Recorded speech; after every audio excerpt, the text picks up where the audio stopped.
I was standing in front of the glass wall of my office in downtown Seattle, watching the giant Christmas tree below flicker to life, when the memory hit me like a cold knife. People see me now, a calm, polished 27-year-old project director, but they don't know the truth. They don't know that on Christmas night, when I was 18, my father threw $10 in my face in front of the entire family and told me that was all I was worth. They don't know that I didn't cry. I smiled, because I had been waiting for that moment.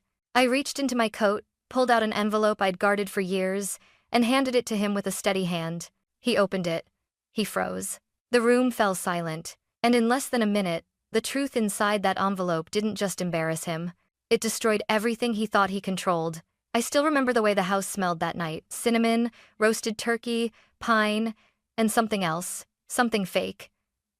Raymond loved showing off on Christmas. He made sure every ornament sparkled, every light was perfectly aligned, every guest overly impressed. But the perfection always stopped exactly where I stood. The long dining table stretched across the room, covered in a white tablecloth so expensive I wasn't allowed to touch it when I was younger. My relatives filled the chairs, laughing, clinking glasses, pretending we were a warm, united family. I took my usual seat, the last chair at the far end, where no one would notice if I disappeared. Raymond moved from person to person with exaggerated generosity. "A Rolex for you, Uncle Charles. A diamond bracelet for you, Aunt Meredith. I've seed. And for Nevity from Dow. And for the kids, don't worry. I've prepared envelopes for all of you." Everyone clapped. Everyone admired him. Everyone pretended not to see me. When he finally reached my end of the table, the noise slowly faded. I felt dozens of eyes sliding toward me, not out of concern, but curiosity, almost excitement, as if they were waiting for drama to unfold. Raymond stopped in front of me, hands in his pockets, a smirk pulling at the corner of his mouth. "Well," he said loudly, "I suppose it's your turn, Hazel." I looked up at him, refusing to lower my gaze. He pulled out a single crumpled $10 bill, held it between two fingers like something filthy, then flicked it toward me. It landed in my lap and slid onto the floor. Gasps. A few muffled laughs. Someone whispered, "Oh my God." Someone else whispered, "Again?" Raymond didn't care. "That's about what you're worth," he announced. "I mean, let's be honest, you're not my blood. I raised you out of kindness, not obligation." My chest tightened for a second, but only a second. Because I had expected this. Because I had practiced this moment in my mind for months. I picked up the $10 bill, brushed off imaginary dust, and set it on the table. "Thank you," I said calmly. The room froze. They wanted a breakdown. Tears, anger, humiliation. They didn't get any. Instead, I reached into my coat pocket and pulled out the envelope, thick, sealed, slightly worn at the edges. "I actually have something for you too," I said, sliding it toward him. Raymond chuckled. "What is this? A thank you letter for letting you live under my roof?" He tore it open dramatically, wanting everyone to watch. He read the first page. His face drained of color. His fingers trembled. The room grew so quiet I could hear the clock ticking on the mantel. What is this?" his wife Diane asked. But Raymond didn't answer. He couldn't, because in that envelope were the first pieces of truth he had spent 10 years trying to bury. And we had only just begun. When Raymond froze with the envelope in his hand, my mind drifted uninvited back to the years that brought me to this moment. People often assume childhood memories are warm, blurry, soft around the edges. Mine were sharp, crystal clear, cold. I was 7 when my mother, Linda Evans, passed away. I didn't fully understand what death meant, but I knew one thing. When Mom's laughter left the house, light left with her. Raymond wasn't always cruel. In the beginning, he tried, or at least he pretended. He would pat my shoulder awkwardly, serve me burnt pancakes, drive me to school in silence. But the kindness never lasted. It cracked slowly, like thin ice under heavy boots. First came the sighs, then the cold stares, then the sentences that felt like tiny cuts. "Hazel, don't touch that. Hazel, stop asking questions. Hazel, why can't you be more like Mason?" Ah, Mason Carter, Raymond's biological son. I was 12 when he was born. The moment the nurse placed him in Raymond's arms, I stopped existing. People say newborns cry when they enter the world. I think I cried silently when Mason entered mine. After that, my role in the Carter house became painfully clear. I was not a daughter. I was not family. I was convenient. I cooked simple meals when Diane was busy. I folded laundry. I babysat Mason after school. I cleaned up the messes no one else bothered to pick up. Raymond would pat Mason on the head and say proudly, "That's my boy." He never said anything close to that about me. Whenever relatives visited, they complimented Mason's shiny new toys, Mason's soccer trophies, Mason's private school uniform. They looked at me only long enough to say, "Oh, Hazel's here too," before turning back to their real interest. But the worst part wasn't the chores or the comparisons. The worst part was the silence, the kind that fills a house when someone has decided you're no longer worth talking to. For years, I tried to earn a place. I brought home straight A's. I won art contests. I took care of Mason with the patience of a saint. Nothing mattered. The first crack in the wall came when I was 15. It was late, nearly midnight, when I went up to the attic to look for an old blanket.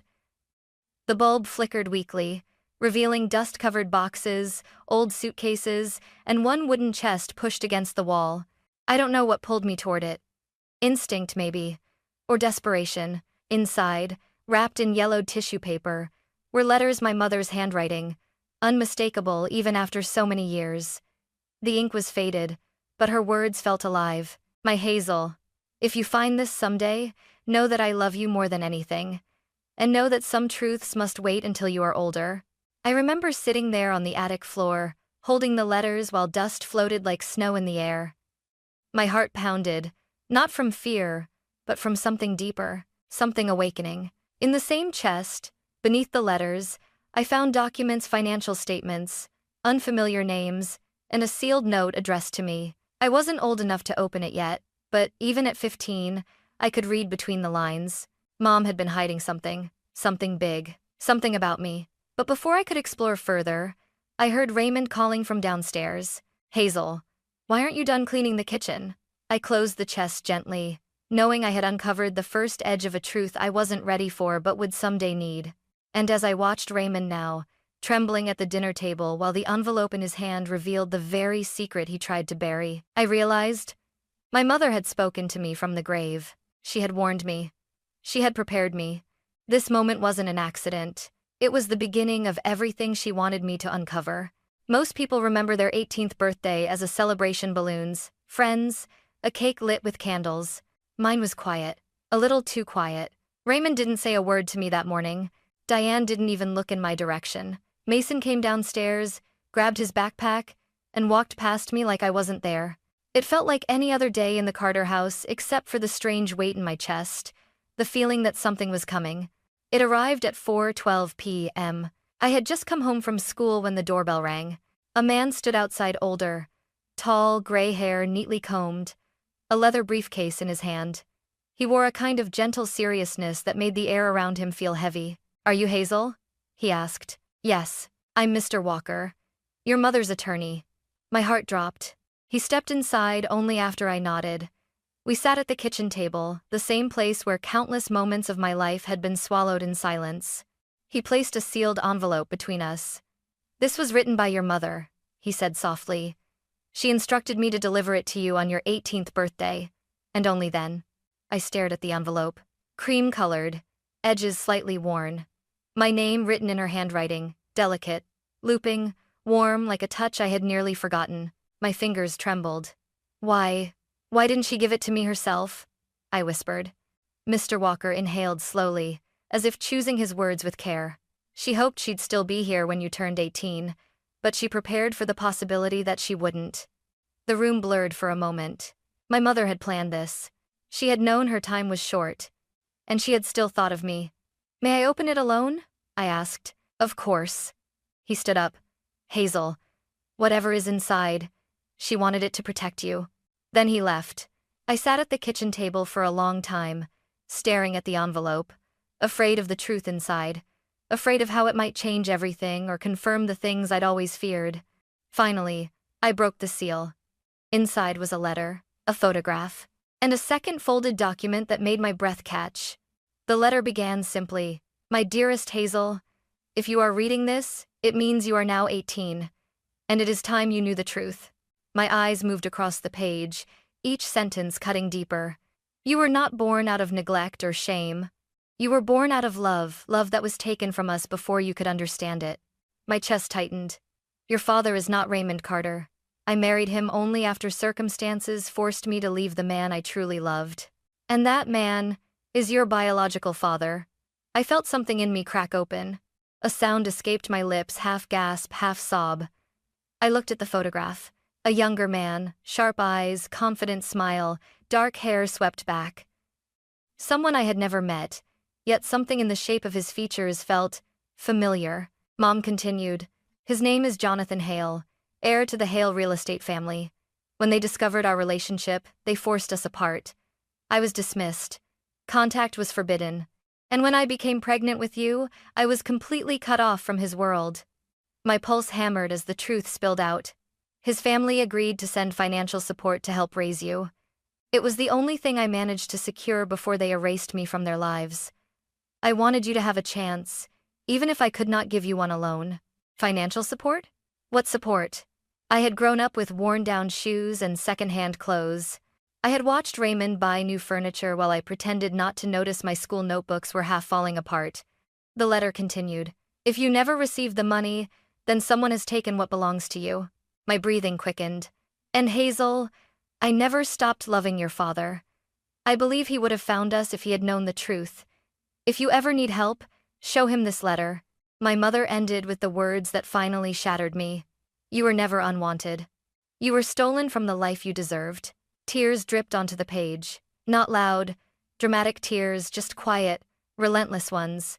The kind that come when a truth finally unlocks something buried too deep for words. When I looked up, Mason was standing in the doorway, staring. He said nothing, just looked at me as if he sensed something irreversible had happened. And he was right.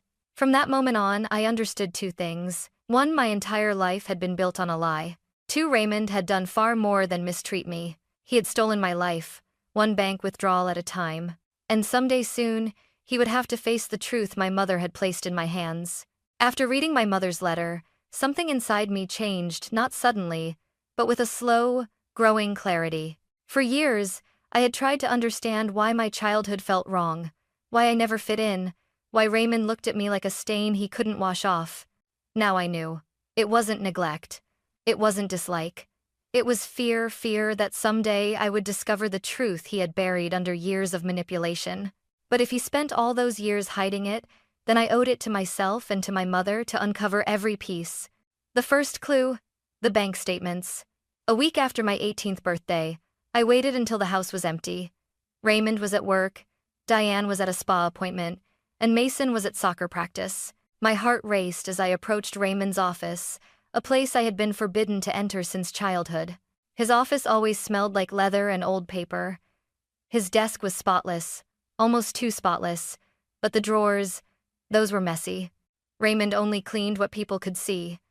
I took a breath, whispered, "For you, Mom," and opened the top drawer. Bills, receipts, insurance papers. Nothing unusual. The second drawer was worse, random documents stacked without order. I was about to give up when I saw a thin folder tucked behind old invoices. It was labeled simply, "Transfers." My stomach dropped. Inside were sheets of bank statements, printed and clipped together in chronological order. I scanned the first page. A wire transfer. From Hale Estate Family Trust, to an account under Raymond's name. The date? 2 months after my mother left the Hale world. I flipped to the next page. Another transfer, and another. Monthly. Consistent. Large. Money meant for me. Money I never saw. Money that paid for Mason's summer camps, Diane's designer purses, Raymond's precious backyard renovation. My hands shook as I photographed every page with my phone. There was no anger yet, just a cold, eerie numbness. Because deep down, I already knew. The second clue, the locked cabinet. Raymond's office had a tall metal cabinet with a lock. I had seen him open it countless times, and I had also seen where he hid the key, behind a framed photo of him and Mason. The irony was almost laughable. Inside the cabinet were 3 binders. One caught my eye immediately. Its spine read, "Expenses." The kind of word that sounds innocent until you open the binder and see the truth. Page after page documented. Car purchases, jewelry receipts, home renovations, private school tuition, vacation packages. And next to many of them, written in Raymond's neat handwriting, were notes. Use transfer funds. It's not they cans of it preterias of rate, covered by trust. From H. H didn't stand for Hazel. It stood for Hale. He wasn't even subtle. I photographed every page. I wasn't crying. I wasn't angry. I wasn't even shaking anymore. I felt steady, calm, focused. Like I had been waiting for this moment my whole life. The third clue. The envelope he never meant to keep. As I closed the cabinet, something fell from the lowest shelf, a small envelope, yellowing at the edges. It had no label, but the handwriting on the front was unmistakable. My mother's. Inside was a short note. Just a few lines. Raymond, this money is not yours. It is for Hazel's future. Please don't misuse it. Linda. I pressed the paper to my chest, letting the weight of those words settle inside me. He had taken my mother's trust. He had taken my childhood. He had taken my future. And yet, she still believed he might do the right thing. She didn't know him like I did. The decision. When I finished gathering everything, I didn't scream. I didn't confront him. I placed all the documents into a new envelope, thicker, heavier, filled with years of betrayal, and hid it in my room. Not because I was afraid of him, but because I wanted the world to watch him fall. I wanted the lies he built his life on to shatter exactly the way he shattered mine. And the opportunity came sooner than I expected. Raymond loved an audience. He loved holidays, celebrations, dinners where he could brag and perform. He especially loved Christmas, because it made him look generous. And I realized something. If he wanted a stage, I would give him one. And I would make sure the truth hit harder than any humiliation he had ever thrown at me. So I waited until December. Until the house was decorated. Until the relatives arrived. Until his vanity was at its peak. Until I could place my own envelope into his hand. The same way he had thrown $10 into mine. Not to hurt him. Not to seek revenge. But because the truth didn't belong in shadows anymore. It belonged in the light.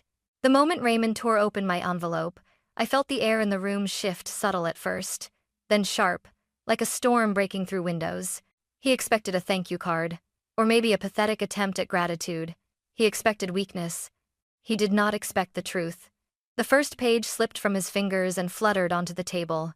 I watched his eyes skim the second page faster, then slower, then frozen entirely. His smirk faded. His lips parted. His face drained of color. Aunt Meredith noticed before anyone else. Raymond, are you all right? He didn't answer. He was trembling, gripping the papers so tightly the edges crumpled. Uncle Charles reached over.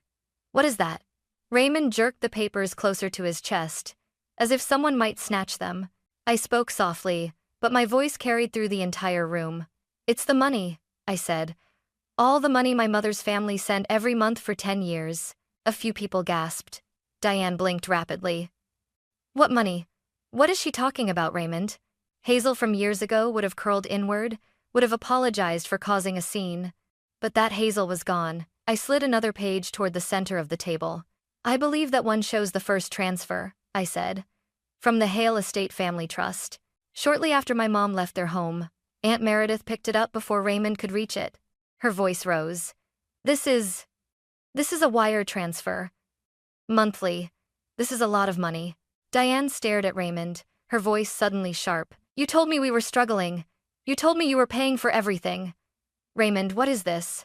Raymond's voice cracked as he tried to stand. I don't know, this is taken out of context. But the room was no longer interested in his excuses. Drama has a way of feeding itself, and tonight, it was starving. Uncle Charles snatched the documents from Raymond's shaking hand. He flipped through each page, his eyes widening with every line of numbers. Transfers, withdrawals, notes, used transfer funds. Raymond, what the hell is all this? Raymond slammed his fist on the table, not in violence, but in desperation. Stop, everyone stop, Hazel is twisting things. She's ungrateful, she doesn't understand how hard it was. I leaned back in my chair, calm. Read page 5, I said. He froze again. Because he knew exactly what was on page 5. Diane grabbed it before he could stop her.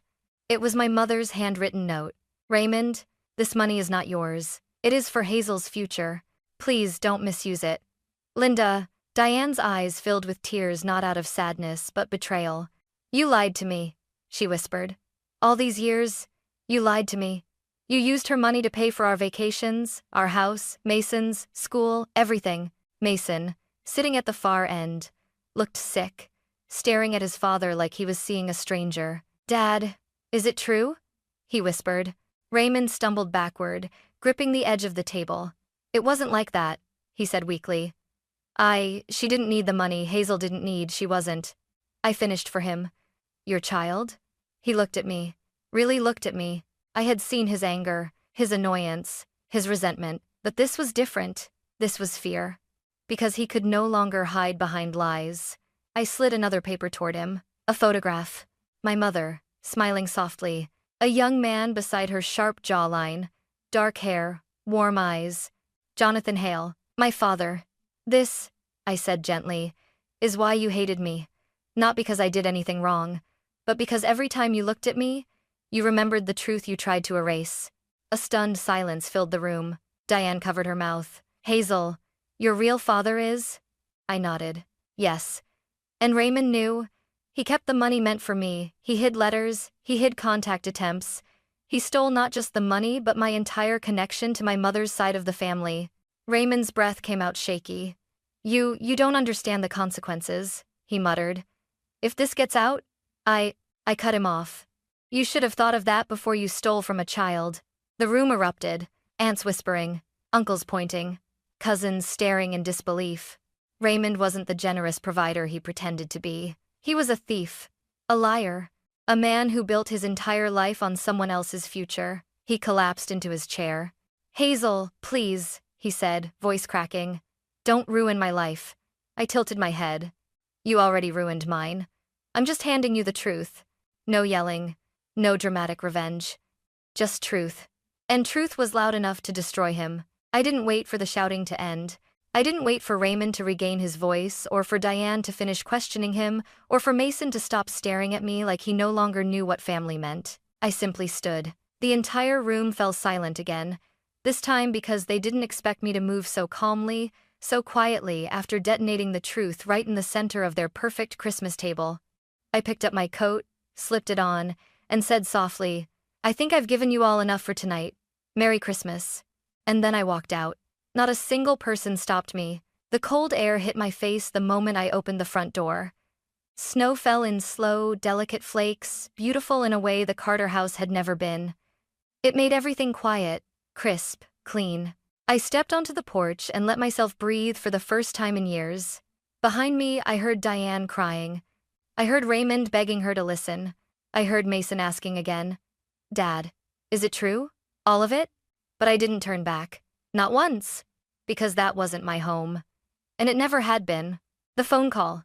I made it halfway down the street before my phone rang. The screen displayed a number I didn't recognize. Something inside me whispered. Answer it. Hello? I said carefully. A man cleared his throat on the other end, a deep, steady sound, firm yet gentle. Hazel? He asked. Yes. Who's calling? This is Mr. Walker, the attorney replied. I hope I'm not calling at a bad time. I huffed a small, humorless laugh, glancing back at the glowing windows of the Carter house. Actually, I said, it's perfect timing. He hesitated. Hazel, your father is here. My breath caught. My biological father? Yes. He's been wanting to meet you. For years, actually. But complications prevented him from reaching you. Complications. A polite word for Raymond. Where is he? I asked. At the Beacon Grand Hotel, Walker answered softly. He asked me to bring you if you're willing. I didn't even need to think. I'm willing. The drive. Walker picked me up within 15 minutes. I sat in the back seat, watching the snow blur past the windows, my hands gripping my phone so tightly my fingers turned pale. He glanced at me through the rearview mirror. Nervous? He asked gently. I swallowed. Terrified, angry, curious, all at once. That's normal, he said. Family, even the good kind, can be overwhelming. Is he a good man? I asked before I could stop myself. Walker didn't pause. Yes, he said. He's flawed, like anyone else, but he never stopped caring about what he lost. And what he lost was me. The thought made my throat sting. The meeting. The Beacon Grand Hotel towered above us in gold and silver lights. Walker led me through the lobby, into a private lounge on the second floor. There, standing beside the fireplace, was a man I had only seen in photographs. Jonathan Hale. He turned the moment we walked in.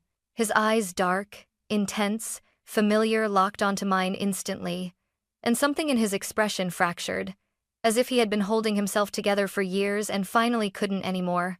"Hazel?" he breathed, stepping forward. I nodded, unable to speak. He covered his mouth with one trembling hand, his eyes glistening. He began, voice breaking. "I've imagined this moment so many times. I wasn't sure you'd want to see me." I took a shaky breath. "I didn't know I had a choice," I said softly. He closed his eyes like the words physically hurt him. "Sit, please," he said quickly, pulling out a chair.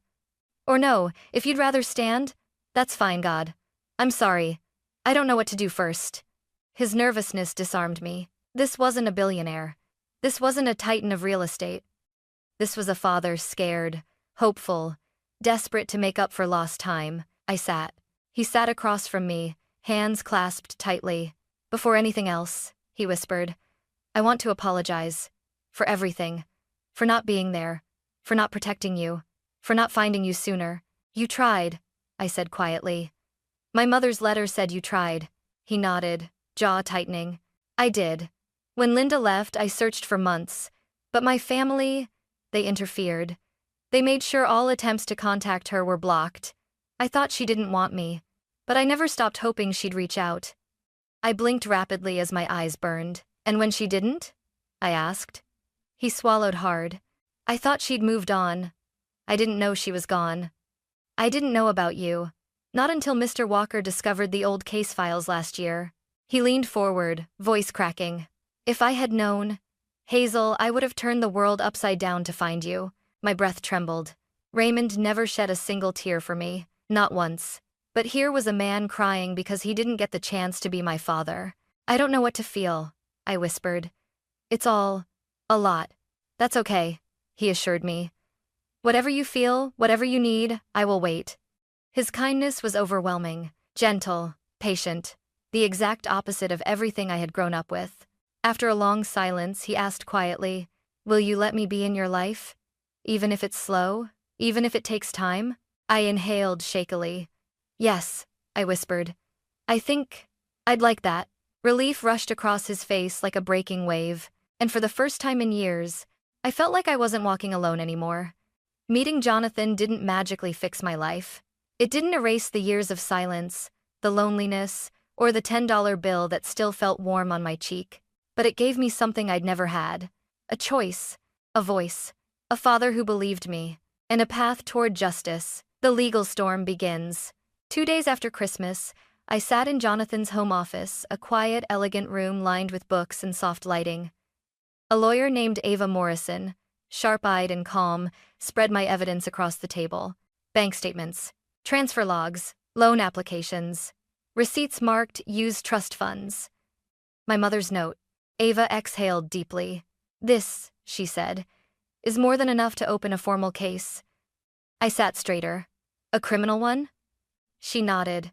"Raymond accepted assets intended for a minor, misused them, and concealed the financial trail. That is financial abuse and misappropriation of funds. We can pursue full restitution." Jonathan placed a comforting hand on my shoulder. "You won't face this alone," he assured me. A warm pressure built behind my ribs. Nobody had ever said that to me before. The summons. On the morning of January 4th, Raymond Carter received a legal summons. He tried to call me 9 times. I didn't answer. He tried texting. "Hazel, what did you do? We can talk about this. Don't ruin everything." But I had already ruined everything from his perspective by telling the truth. 2 days later, Ava notified us of the date for a preliminary mediation meeting. Not quite a trial, but the step before one. Jonathan insisted on coming. Ava insisted on preparing me. I insisted on not being afraid. The meeting room. The building was modern, professional. No drama, no shouting, just polished floors and quiet hallways that echoed with tension. Inside the mediation room, Raymond was already seated. Diane sat beside him, eyes red and swollen. Mason wasn't there. Raymond stood when I entered. "Hazel," he said, voice wavering. "Please, before this goes any further." I held up a hand. Let's wait for the mediator. Jonathan stepped forward next to me, tall, calm, steady. Raymond flinched at the sight of him. You? He whispered.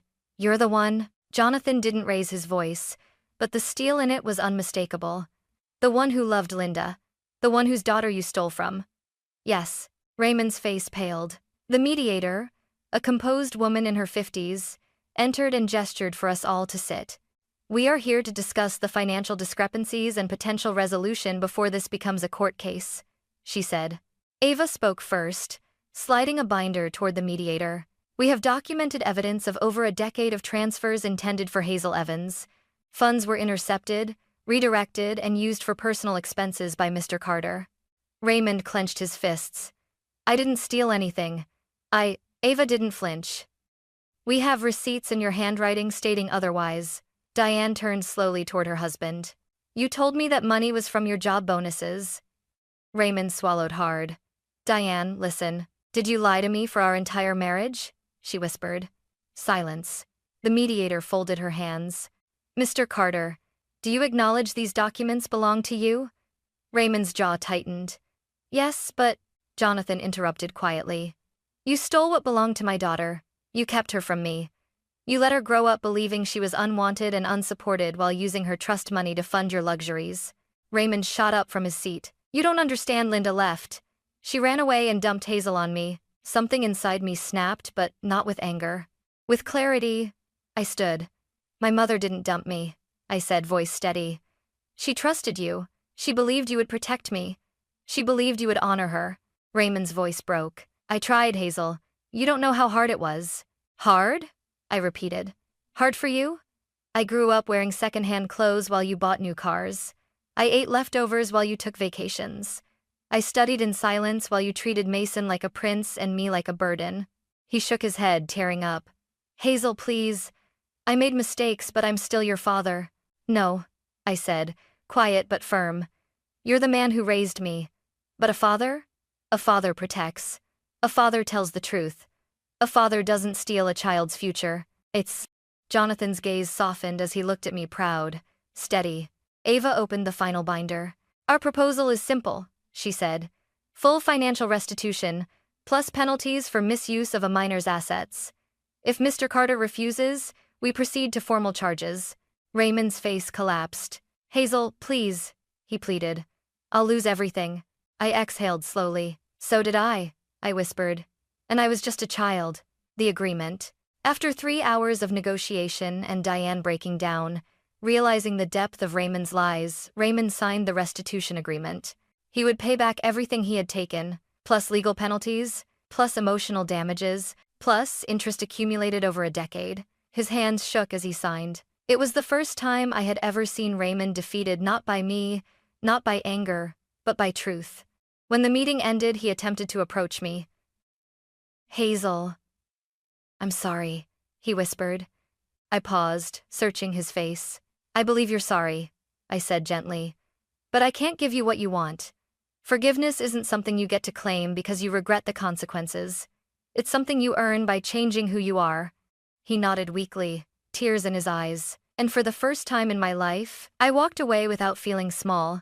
The mediation ended with clear signatures and heavier silence. But for me, it was the first time in years that silence didn't feel like punishment. It felt like space to breathe, to rebuild, to exist without apology. Jonathan insisted on driving me home. Not to the Carter house. I never planned to step inside that place again, but to his home, the Hale residence, nestled in a quiet, snowy part of the city. As we pulled up, the house glowed with soft golden lights. Nothing extravagant, nothing cold. Just warm, solid, peaceful. When I stepped out of the car, Jonathan hesitated before speaking. Hazel, he said quietly. If you want, you can stay here, just until you figure things out. A part of me wanted to protest, to insist I didn't want charity or pity. But I saw his expression. It wasn't pity, it was hope, longing. The kind of longing only a father who'd lost 18 years could feel. So I nodded. Okay, I whispered. I'll stay. Jonathan smiled small, relieved, emotional in a way he tried to hide. Welcome home, sweetheart. And for the first time in my entire life, I believed those words. A new beginning. The following weeks were quiet but transformative. Jonathan gave me a room with large windows facing the snowy garden, warm blankets, a desk by the window, a sense of belonging. I woke up every morning unsure whether everything had been a dream. But then I'd walk downstairs and see Jonathan sitting at the kitchen island, reading the newspaper, looking up with a smile the moment I appeared. "Good morning, Hazel." 2 simple words. But they healed something deep in me. He never asked me to call him Dad, not even once. He didn't push. He didn't demand anything. He simply showed up. Every day. Consistent and gentle. Healing doesn't happen loudly. It happens in small moments like these. Work, growth, and slowly finding myself. Jonathan didn't offer me a position in his company on a silver platter. Instead, he said, "If you want to work with me, you'll start where everyone else starts. And you'll rise only because you've earned it." I respected that. More than he realized. So I joined Hale Real Estate as an entry-level assistant, filing documents, handling schedules, learning how buildings were designed, financed, and brought to life. There were whispers, of course. "That's the boss's daughter. She'll get promoted in a week. Watch, she won't last." But I stayed. I worked. I proved myself. And slowly, the same people who doubted me started asking me for help, for advice, for guidance. I didn't need to be Mason. I didn't need to be Raymond's burden. I didn't need to be the forgotten girl at the end of the Christmas table. I was Hazel Evans, Hazel Hale. Whichever name I chose, I finally belonged to myself. Closure with Mason. One cold February afternoon, my phone buzzed. It was Mason. "Can we talk, please?" For a moment, I considered ignoring him. But healing isn't always about walking away. Sometimes it's about understanding. We met at a small cafe near my new home. He looked nervous, hands in pockets, gaze down, shoulders slumped. "Hazel, I didn't know," he said immediately. "I didn't know Dad did all that. I didn't know about the money or the letters or the trust. I'm so sorry." His voice cracked, something I'd never seen from him. "I was a kid," I said quietly. "And so were you. I don't blame you for what your father did." He looked up sharply, hope flickering in his eyes. "Does that mean we're okay?" I shook my head gently. "We're not enemies, Mason. But we're not what you want us to be either. Not yet. Maybe someday. But right now, I'm building something new." "So, Kenneth was there." He nodded slowly, accepting the boundary. "Thank you," he whispered. And for the first time, I saw the boy he could have been. If he had grown up in a home that taught honesty, not appearances. Christmas. Again. But different. The following December, nearly a year after I walked out of the Carter house, Jonathan invited me to join the Hale family Christmas dinner. The house was decorated beautifully but not extravagantly. Soft lights, a pine-scented candle, a fire crackling in the hearth. When I walked into the living room, Jonathan stood by the tree, holding a wrapped gift. He approached me, smiling. "You know," he said softly, "last Christmas, I didn't even know you existed. This year, I can't imagine this home without you." My throat tightened. He handed me the gift. Inside was a delicate silver necklace, simple, elegant, with a tiny charm shaped like an open door. "It's symbolic," he said, "for new beginnings, and for the door that should have never been closed to you." I didn't realize I was crying until he stepped forward and gently hugged me. No pressure, no expectations, just warmth. "Hazel," he whispered, "whatever you lost, whatever pain you carried, I'm here now, and I'm not going anywhere." I rested my forehead against his shoulder. "I know," I breathed, "the real ending." Later that night, I stepped outside onto the balcony. Snow drifted quietly, softening the world around me. I looked up at the sky and whispered, "Mom, I found him. I found myself. I found home." No $10 bill. No humiliation. No lies. Just truth, justice, and a future that finally felt like mine. And that was the Christmas when my life didn't fall apart. It finally fell into place.